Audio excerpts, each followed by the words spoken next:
नमस्कार विद्यार्थी मित्रांनो, यापूर्वीच्या व्हिडिओमध्ये आपण दोन अंकी संख्येचा वर्ग अगदी कमी वेळात शॉर्ट ट्रिकने कसा काढायचा हे पाहिलंय।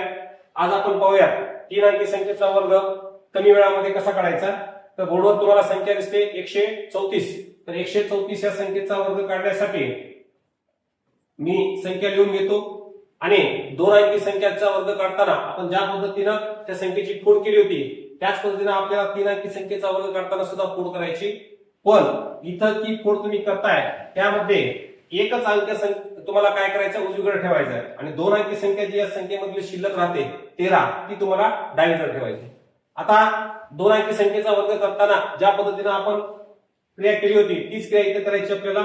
जसं की आपण 4 चा वर्ग करणार आहोत, 4 चा वर्ग येतो 16, पण 16 नाही न लिहिता आपण काय करणार, 16 चे 6 लिहू आणि एक ही संख्या हातचा म्हणून घेऊ।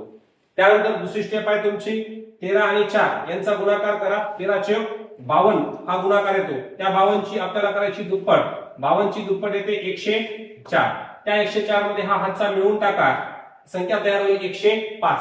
105 या संख्येचे 5 फक्त आपण इथे लिहू आणि 10 ही संख्या हातचा म्हणून ठेवू।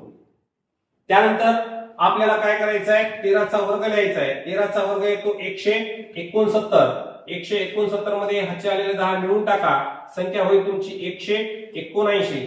अशा पद्धतीनं 134 या संख्येचा वर्ग येतो 17956।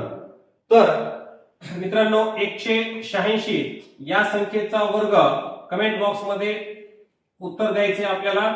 या संख्येचा वर्ग अशाच पद्धतीने शॉर्ट पद्धतीने काढून अशाच ट्रिकच्या व्हिडिओसाठी व्हिडिओला लाईक आणि शेअर करा आणि चॅनलला सबस्क्राईब करायला विसरू नका। धन्यवाद।